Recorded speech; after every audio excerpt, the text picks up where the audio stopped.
Hello and welcome to Talking Honey, where we look at life's sticky situations and give them a stir. I'm your host, Shelly Horton, and with me are 2GB breakfast host, Ben Fordham. Howdy. 9 Honey columnist, Maria Thattil. G'day. And relationship expert, John Aiken. Greetings, Shelley. Welcome. In this episode of Talking Honey, we're going to try and solve a viewer problem. Today, we're discussing political correctness.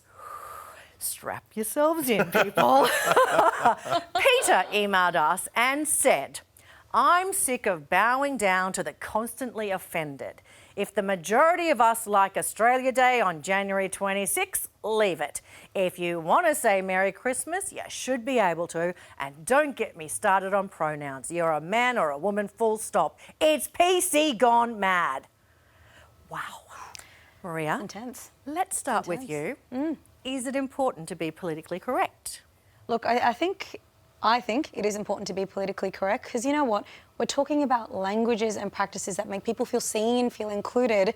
And if you can make those changes to accommodate people, I think you should. And I think for many people, I get it, I hear that, but it's a real privilege to sit in that kind of comfort and saying, why do I have to? Imagine being on the receiving end of it and just having to accept that, you know, the way society is, it's just accepted that you're belittled or oppressed or not seen. So I personally think it is, but I understand drawing the line where maybe things can go a little bit too far. It's a balance. It's a balance. Ben, I reckon Pete might be a 2GB listener. Well, I hope he is.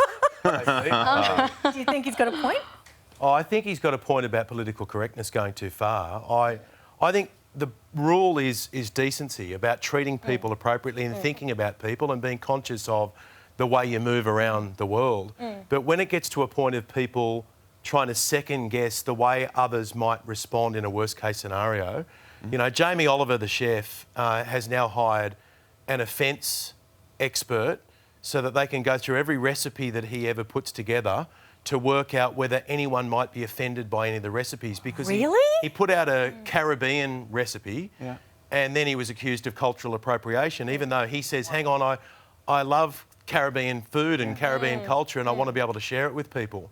When you get to the point of thinking, I've got to cover my backside where I've got to do this, I think it gets a bit ridiculous. And even recently, To Kill a Mockingbird, one of the greatest novels ever written, has now been pulled off the shelves in the United States of America, in libraries, school libraries, because it's been deemed to be something that might trigger a lot of people because of the difficult issues that it tackles. But this is a book about 1930s America and a very difficult time and a white lawyer defending an innocent black man. I mean, it's an incredible story to be told, and I don't really want to walk around on eggshells. I want to be safe in the knowledge that I treat people well, I respect people, and I don't really want people second guessing whether I'm evil in some way just because I don't spend too much time thinking about political correctness. What about, though, if you're using the example of To Kill a Mockingbird, what if they have a prologue or something that's added to it saying this was written at a time we have since learned I mean, if from it? that's fine. I mean,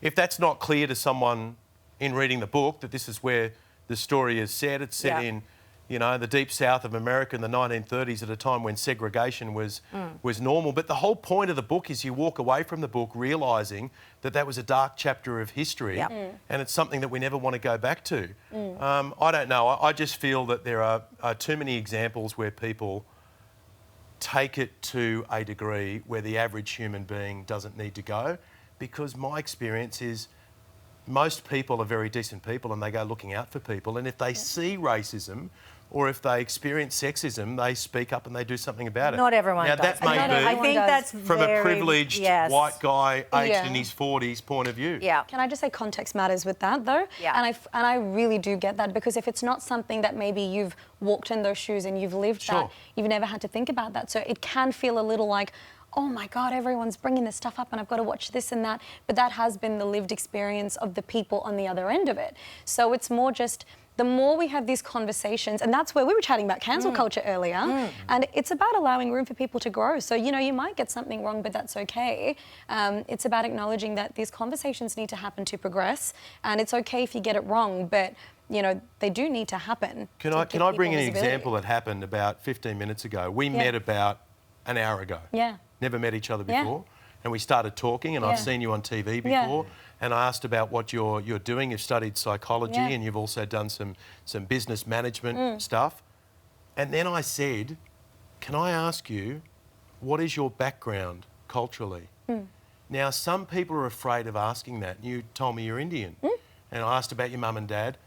When I've asked that question before, I've had other people recoil because they think, why are you asking that person? But I'm interested How in was where it phrased, people come though? from. Was it, because there's a difference, you asked it sensitively. You said, what's your cultural background, as opposed to, where are you from? No, but where are you really from? Because that's the difference. It's like that assumption of, you're foreign, you're not from here because you look different. Yeah, see, I mean... You asked it sensitively. There's nothing wrong with that. Well, I suppose, but it's yeah. interesting in that I've had that reaction before from people where they think, why did you ask that? But it's like, well... It's curiosity. Because I'm curious, and I've got lots of mates from different cultures, and I know a few words in a few different languages, so sometimes I'll think, OK, I can...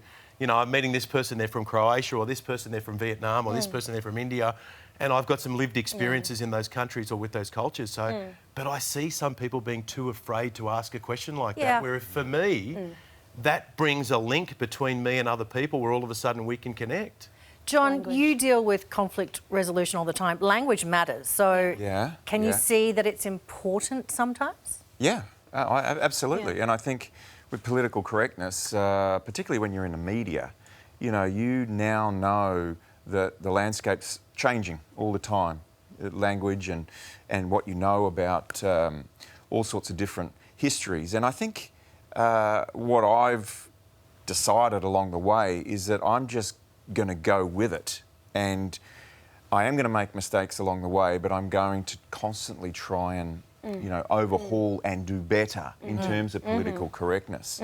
But it is, particularly in the media, I find now, and on a show like Married at First Sight, you know, you really are, you know, trying to dodge landmines that come up because you're aware that your words really matter. Yeah.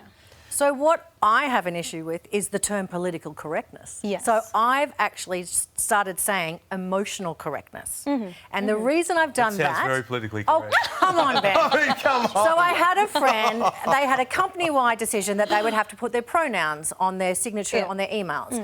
And he said to me, why do I bloody have to say he, him? And I said, does it even affect your day?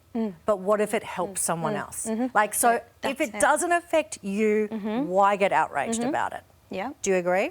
Yeah, and it's about the, look, it is going to be changes to behaviour and the way that you speak, but it's, to your point, John, you talked about, okay, as the media landscape has changed, those changes are just because now, I think with the digital and social revolution, there are more people being able to weigh into the conversation, right? So these conversations are no longer controlled by traditional media where there are power imbalances and there are only certain voices being amplified. Now, you're hearing from those underrepresented groups. So I feel like it is important to be mindful of that because now people are going to speak up if they're not seeing that happen. But John, is there also a case of people being constantly outraged?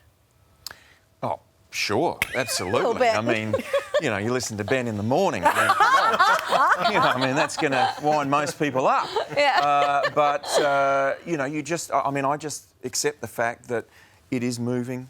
We've got to stay politically correct, and we've got to do our best to be aware of what is, you know, on the right track. And, you know, we'll find out when we're not on the right track because we'll hear about it. And listen and learn.